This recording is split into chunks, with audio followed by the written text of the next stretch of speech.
Olá, seja bem-vindo ao canal HP Akhenaton. Hoje nós vamos bater mais um papo.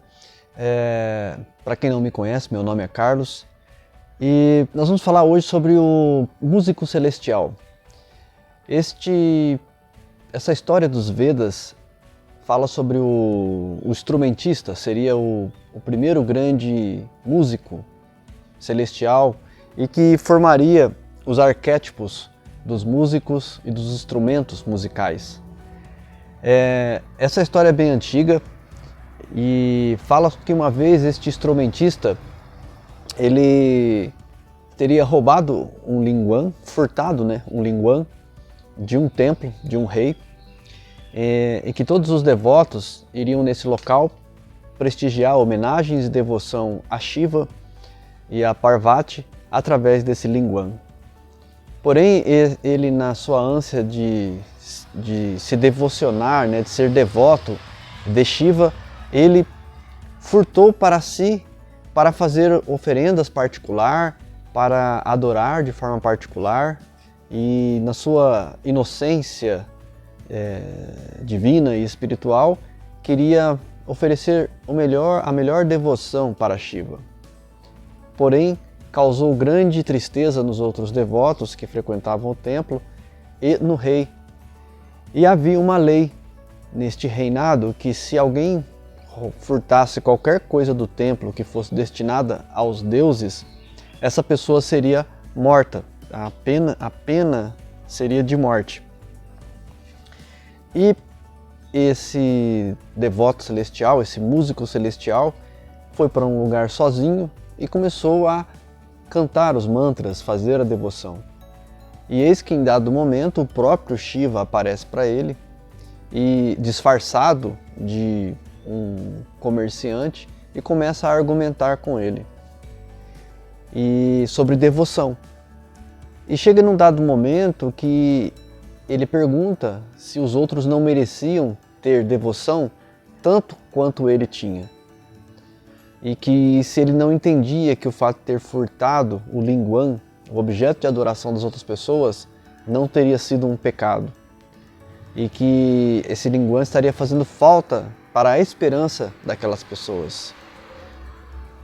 Então, esse músico celestial, meditando na palavra do comerciante, que era Shiva disfarçado de comerciante, decidiu retornar e voltar e entregar o linguan, o objeto de adoração, para o templo. E eis que aconteceu que, diante do rei, o rei falou: olha, eu sei que você é um músico celestial, eu sei que você é um grande devoto de Shiva, mas a lei do nosso reinado é a pena de morte para qualquer um que furte o objeto. E seus auxiliares, músicos também, falaram para este músico: ei, por favor, não vamos agora voltar ao reino celestial. Nós podemos agora, com o nosso poder, diante dos terráqueos, voltar para o reino do céu. E ele virou para os seus assistentes e disse: não, eu cometi um ato falho e eu vou assumir isso e vou aceitar a punição. E se Shiva estiver comigo, se foi Shiva que falou comigo através do comerciante, nada acontecerá comigo. E eis que, diante da plateia e do rei, no momento da execução, antes de ser executado, ele pede para cantar uma canção.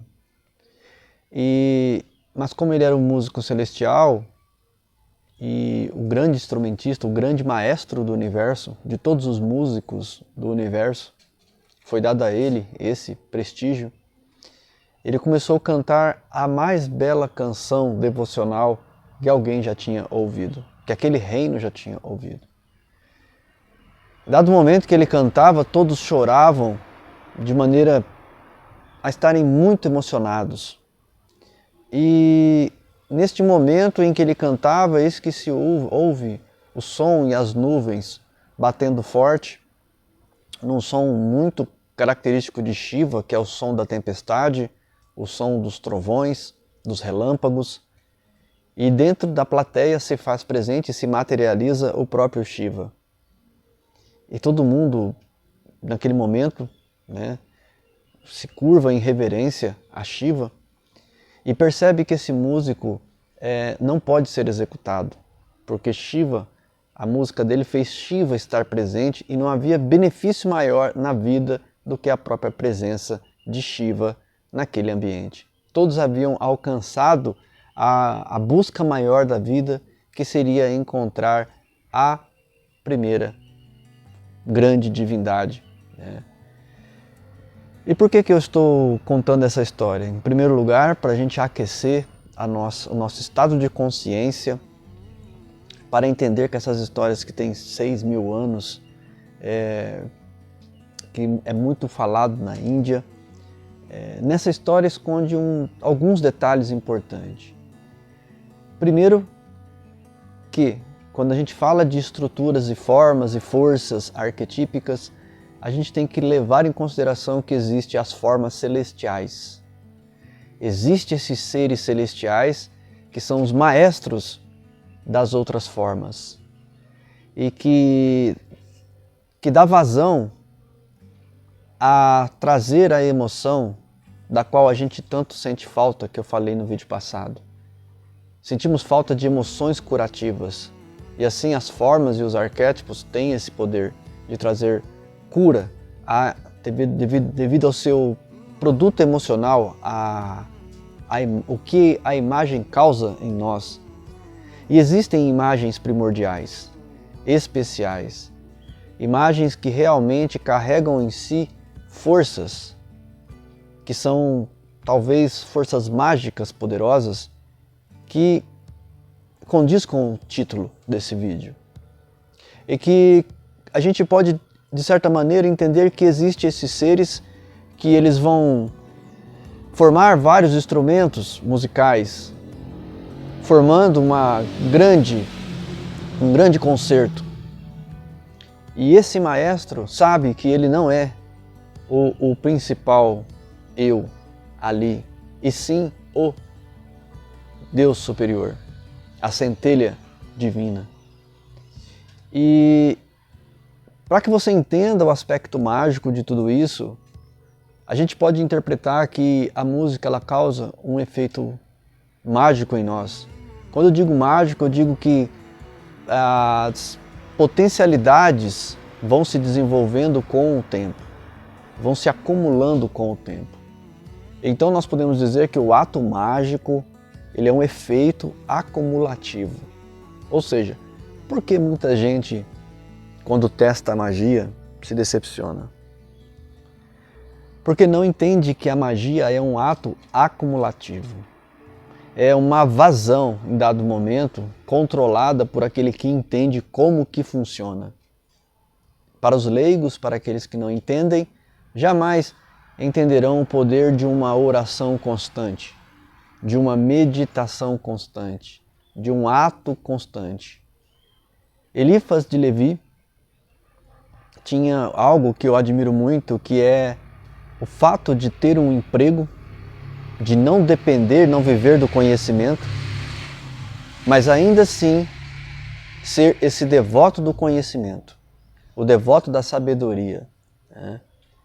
O místico não é nada mais, nada menos que como o filósofo, que é um amante da sabedoria, o místico é um amante do oculto. É um amante daquela informação que está oculta aos olhos dos demais.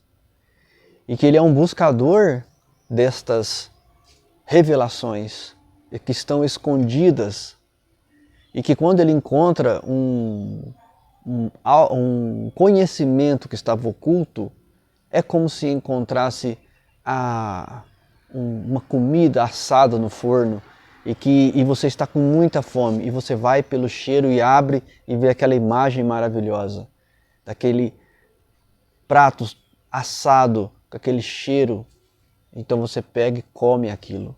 O buscador quer isso. Nós queremos encontrar os mistérios, as respostas, a verdade. E através de histórias simples como essa que eu contei, você pode pegar várias nuances. Como eu falei, o cabalista, ele lê nas entrelinhas. O que é um cabalista? Resumindo, é este místico, este amante do daquela resposta que não está acessível às pessoas e que você quer muito encontrar. Quem não quer encontrar essas respostas? Quem não quer encontrar essa revelação? Quem não tem esse otimismo e essa gana de folhear livros, buscar, procurar, e então você acha. E ali tem a fórmula para ficar rico, a fórmula para ser belo, a fórmula para ter magnetismo pessoal, a fórmula de todas as expressões que você possa imaginar. Mas fácil de encontrar? Não é. Porque se fosse fácil, os detratores, as pessoas ruins, os maléficos também achariam. E por que essas pessoas não acham? Porque elas não são como Ravana, que era um grande devoto. E nós estamos falando de devotos na literatura antiga, de vários deuses e semideuses. Assim como hoje existe devotos do dinheiro, devotos do celular. Então existe devoção para tudo, mas nem todas vão te levar a alguns lugares especiais, a alguns lugares importantes, que são essenciais para a gente manifestar algo relevante na nossa vida. Algo que realmente espante as outras pessoas, porque fala como essa pessoa conseguiu chegar neste ponto. Como ela conseguiu manifestar isso na vida dela, uma mudança. A gente vê pessoas hoje com graves problemas, tais como, por exemplo, o vício, e você pensa assim, para aquele que é leigo do assunto, não conhece o lado científico e psicológico disso, às vezes não tem noção do quanto é difícil para a pessoa que tem vício se abandonar o vício. E ela tem a triste revelação de que ela nunca deixará de ser viciado e que ela terá que lutar até o final de sua vida contra aquilo, porque há um registro no seu campo psíquico e que esse registro permanece. E uma vez permanecendo ali, toda vez que você ter contato com o objeto do vício, você será tendenciado a consumi-lo, entrando num conflito de não aceitar aquilo e fugir daquilo constantemente. Vê-se as pessoas, por exemplo, dos alcoólicos anônimos, em que eles são obrigados a uma vida inteira nunca mais tomar um gole sequer de qualquer bebida. Porque uma vez que você toma o primeiro gole, você abre as portas para aquele vício novamente. Então você sabe que você é viciado a vida inteira. Mas isso nos remete a também esses grandes devotos que tiveram resoluções erradas e negativas das suas vidas e que precisavam, de certa forma, até mesmo se submeter às leis humanas para entender o que de grave foi feito naquele momento de sua vida. O que de grave ele estava cometendo com os outros devotos, com as outras pessoas. Assim, nos leva a crer que, como por exemplo Eliphas de Levi falava num dos seus livros, que aquela pessoa que pela manhã caminhava até um certo local, pegava uma folha e voltava, e todos os dias fazia aquilo, ela condensava emoções, condensava pensamentos e energias, que aquilo iria eclodir num dado momento. Você tem algum hábito constante que você não se apercebeu ainda, que uma hora vai eclodir em algum ponto, seja ele benéfico ou malífico, ou seja, maligno? Ou seja, o que eu estou falando aqui? Eu estou falando de hábitos que condensam energia. Que tais como, por exemplo, a pessoa que tem o hábito de dirigir o seu veículo constantemente de maneira a não obedecer às leis de trânsito, a não obedecer aquilo que é para preservar a vida de todos. Tipo, só pensa em si, na sua pressa, no seu deslocamento, todo mundo está errado, só ele está certo no trânsito, todo mundo fecha ele, todo mundo quase bate nele. O que essa pessoa está acumulando ao longo de sua vida? Às vezes alguma pessoa, ela está acumulando não só um grave acidente para si, mas ela pode estar de repente acumulando uma desgraça lá na frente, que às vezes ela vai não só se ferir, mas como ele pode matar outra pessoa no trânsito, que necessariamente não é culpada para ter receber aquela carga de energia. E o que acontece quando uma pessoa se submete a um acidente desse tipo? Você já viu uma pessoa assim, na hora? O ar de perdido que ela fica, naquele instante ela toma um choque tão grande que o ato mágico arranca da cabeça dela tudo aquilo porque ela quis aquilo. Ela foi materializando a imagem, aquela imagem, a imagem oculta desse acidente. Ela não tinha noção que ela estava fazendo isso, mas ela estava. Então nós, os místicos, sabemos o que as pessoas estão acumulando ao longo da vida. O que elas estão acumulando de potencialidade que vai culminar em algum ponto. Vai acontecer alguma coisa.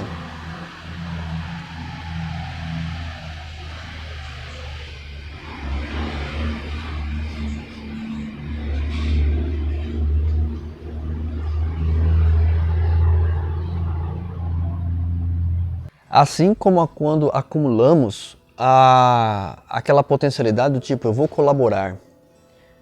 Experimente por um tempo usar esse ato mágico em segredo dentro de você, para que ele se torne mais forte, né? Eu sempre acho que o segredo torna os atos mágicos mais fortes, que é aquele ato de você, olha, onde eu chegar eu vou colaborar, não vou reclamar, eu não vou criticar, eu vou colaborar, vou passar um tempo só colaborando. E você vai ver o tanto que é difícil. É muito difícil você não ceder, pois as pessoas à sua volta são complicadas. Elas vão, de certa forma, sentir ali uma potência, porque teu olhar muda, tua voz muda, a tua força de vontade muda, e é muito benéfico que mude. E assim você vai acumulando. De repente, num dia sequer da sua vida, sem que você entenda, pessoas que conseguiram assimilar essa energia de colaboração vão conseguir assimilar a sua energia, a sua potência. Então quando você diz assim para alguém, depois de muito tempo fazendo, você diz a alguém, ei, por favor, você pode me ajudar aqui, você pode colaborar? Essa pessoa, ela não vai entender porquê, não vai saber o porquê, mas ela vai, naquele momento, simplesmente hipnotizada, dominada por aquela energia, ajudar você. E ainda sentindo uma grande satisfação, que ela não vai entender que, na verdade, ela vai estar coletando a sua aura.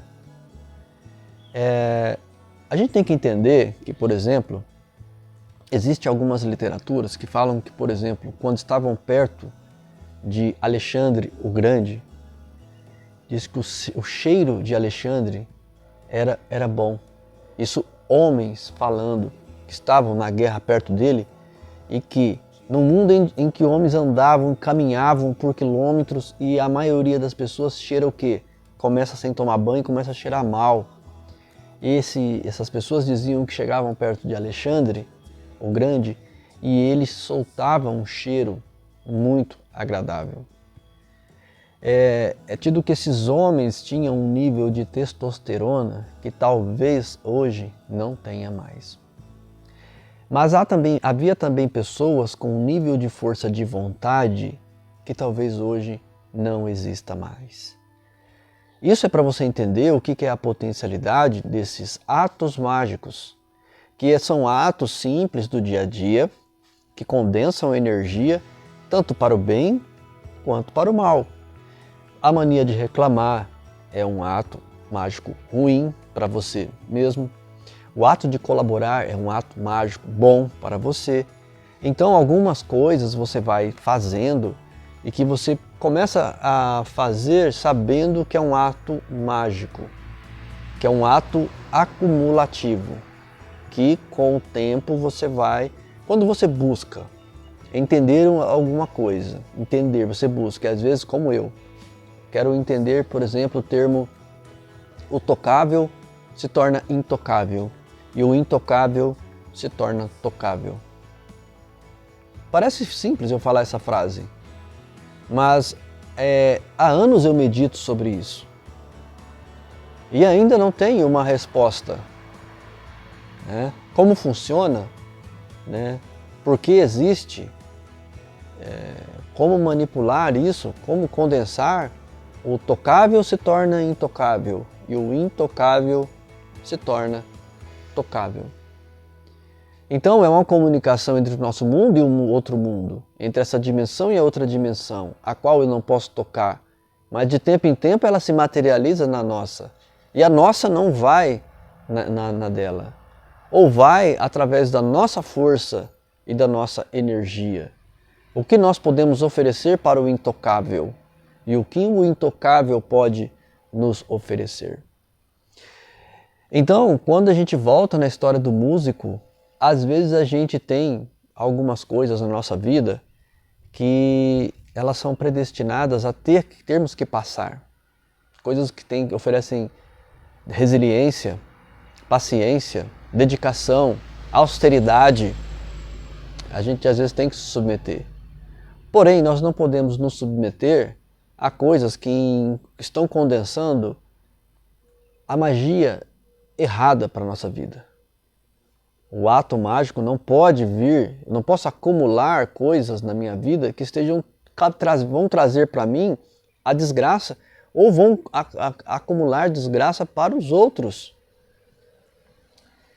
E às vezes seja emocional, psicológico, pessoas fazem isso com os filhos, filhos fazem isso com os pais, estão em verdadeiros rumos e trajetórias desastrosas, destrutivas.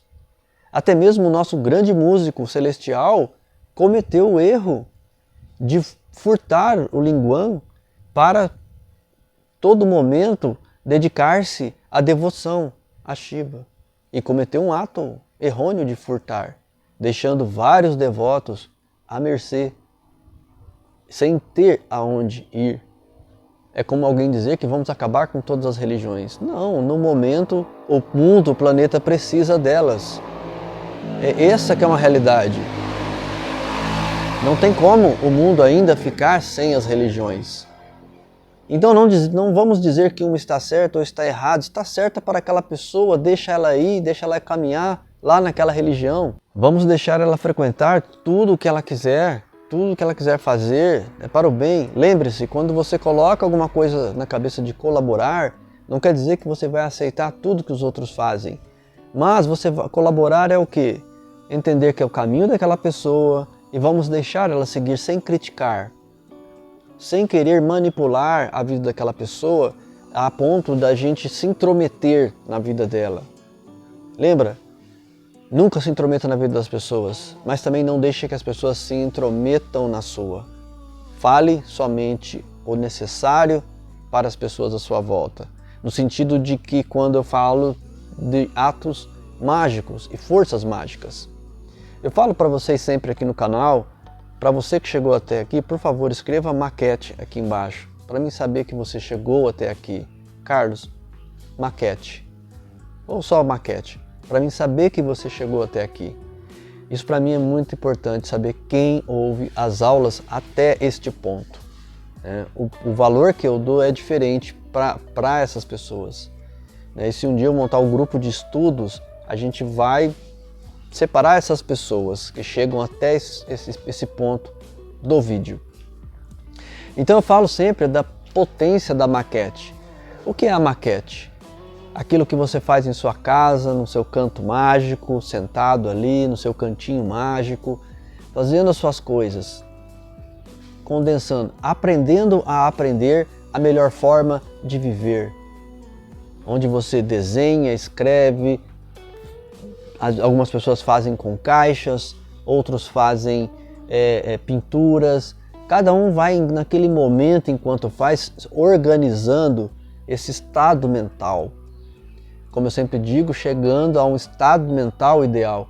E o estado mental ideal é que a gente viva, de certa forma, condensando. Quando eu leio um livro, o que eu estou fazendo? Estou condensando sabedoria, estou condensando conhecimento. Num dado momento, isso pode ser útil para mim. Num outro momento, enquanto não é útil, está me preservando de um Parkinson, está tornando a minha mente ativa, está melhorando meu modo de falar, está melhorando meu vocabulário na hora que eu escrevo. Então, esse efeito acumulativo, ele vai trazendo benefícios à medida que você vai acumulando as coisas certas. Você acumula um desejo, por exemplo. Outra coisa que é positiva às vezes é você nutrir um desejo grande. Então você diz assim, olha, eu quero ir até certo lugar e eu quero muito ir naquele lugar, então eu vou organizar minha vida para que daqui a um ano eu vá naquele lugar e eu fique ali naquele lugar por pelo menos 10 dias. As minhas férias serão ali, então ali eu vou conhecer como chegar até lá, onde me hospedar lá, quais são os melhores pratos daquela região. No meu caso pessoal, eu vou perguntar quais são os místicos daquele lugar. Quais são os lugares sagrados daquele lugar? Quais são os arquétipos daquele lugar? Onde eu vou ver como que é aquilo e como que funciona. Então eu vou ter a chance de responder várias perguntas ali, que está ali naquele lugar.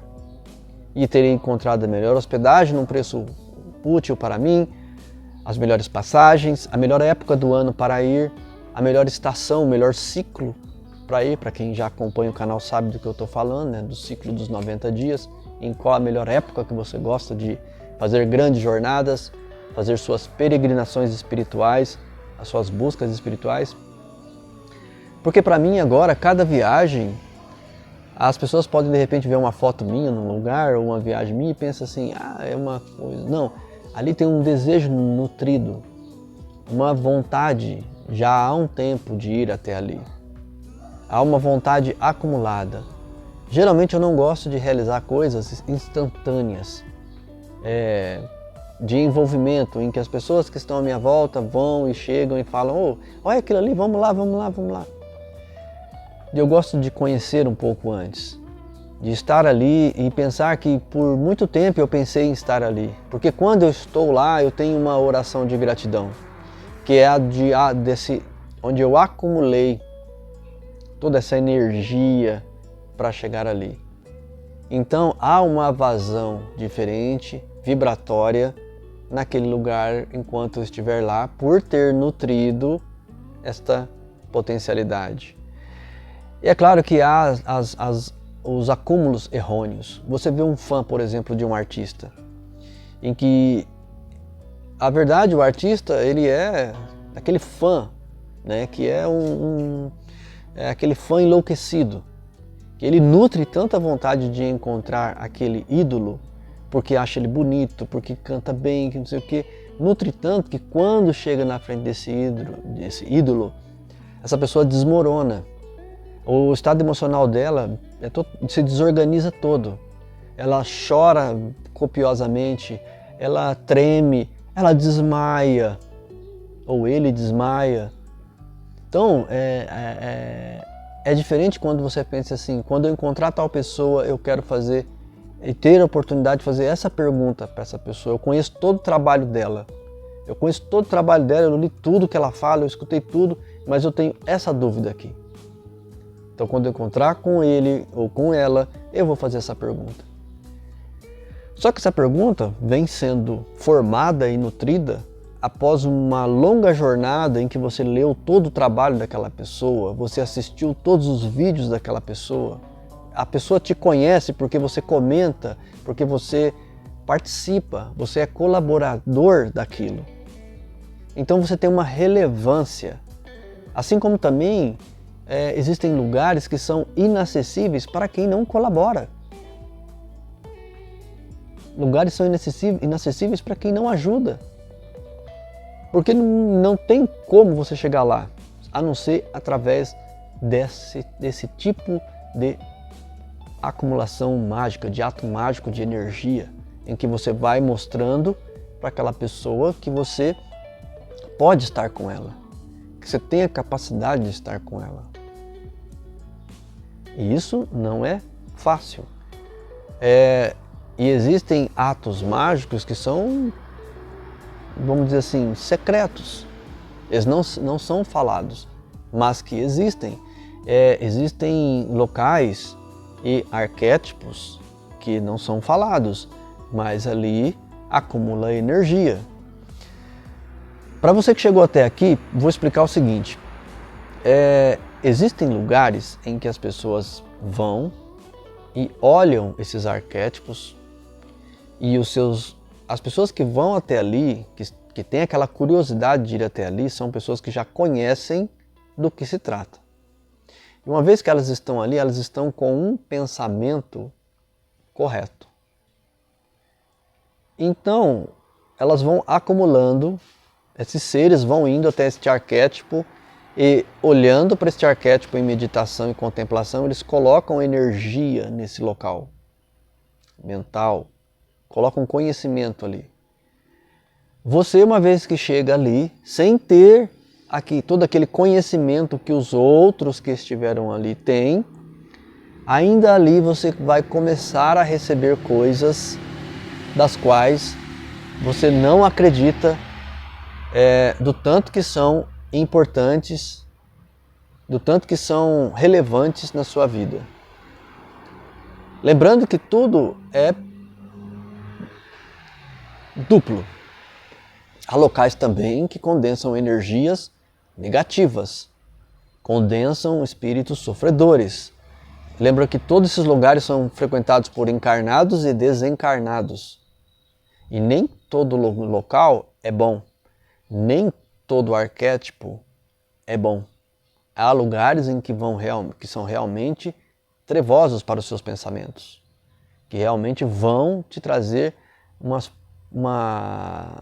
abertura para potencialidades negativas que você desconhece.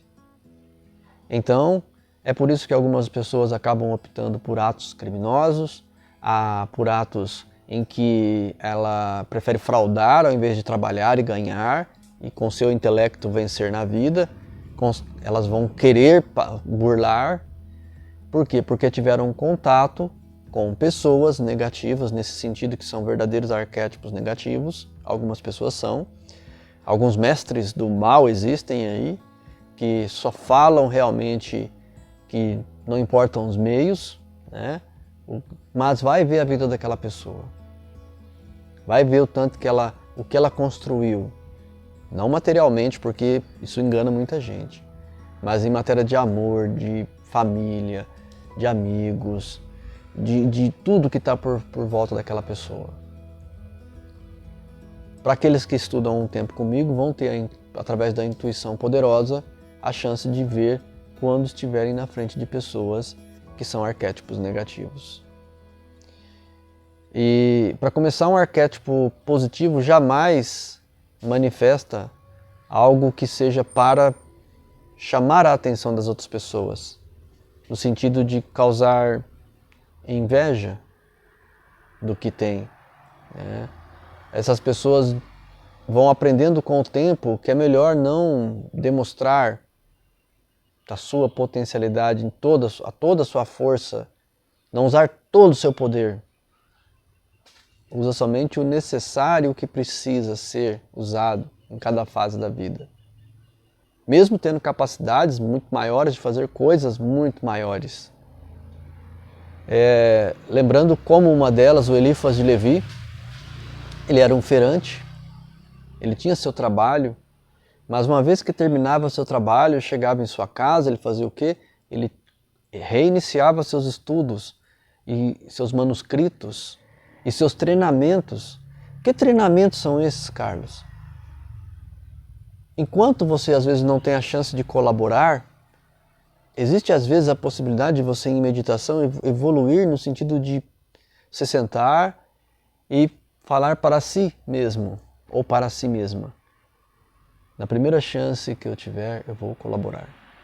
Na primeira chance que eu tiver, eu vou colaborar com o trabalho daquela pessoa. Na primeira chance que eu tiver, eu vou colaborar com a vida daquela minha amiga, daquele meu amigo. Na primeira vez que assim, aquele meu amigo pobre, que o filho dele não tem nenhum curso preparatório, quando eu puder, eu vou pagar um curso para aquele rapaz. Eu vou lá no Senac, vou pagar um curso para ele à vista e vou falar para ele frequentar aquele curso. Eu vou me esforçar para isso. Quando tiver oportunidade. Então veja só, você está em meditação, relaxando, respirando fundo, num bom momento. Ato mágico. Você está em oração, ato mágico. Todo ato mágico é ato transformador, gente. Um átomo como se você fosse uma bateria. E ali você se abre para o universo para receber e acumular forças positivas. Forças de transformação. E elas podem ser para o bem ou para o mal. A escolha é do ser. Para Deus não existe isso, porque todas as forças que existem no universo vão levar todos para Ele. De um jeito ou de outro, os maus se esperneiem no chão, dizendo que não querem, ainda todos estão servindo a fonte criadora. O Deus único. Todos vão voltar a Ele. Todos. Então não adianta espernear, achar que o ego vai dizer que não, que está servindo. Não. Está todo mundo na mesma direção. A diferença é que, claro, existem caminhos mais suaves, caminhos melhores, caminhos em que a gente pode desfrutar do néctar do amor, do néctar da revelação. Como eu falei, do prato que você vai pelo cheiro e você encontra. São momentos graciosos e gostosos da vida que a gente merece para aquele que busca, aquele que está atrás e quando encontra não tem prazer melhor, satisfação de adquirir conhecimento, por exemplo. Não tem, sabe? Qual conhecimento? É o dos homens, das matérias, das faculdades? Para mim não. Para mim é outra coisa. Descobrir o que está encoberto, rasgar o véu do templo, como diria o ditado, né? Descobrir o que é direita e esquerda, né? Descobrir como funcionam os dois polos, positivo e negativo, né? Força, equilíbrio, né? Achar essas pérolas do conhecimento e não jogá-las aos porcos, né? Eu espero ter estimulado um pouco teus pensamentos, estimulado um pouco sua curiosidade. Vídeo a vídeo acho que a gente vai dando passos aí, acho que acabei falando coisas aqui que você não precisa acreditar. Convido você a tentar fazer alguns desses pequenos exercícios para você ver. São pequenos, mas o que eles produzem são coisas bem relevantes. Então é isso. Serenidade profunda em seu coração, eu me torno você.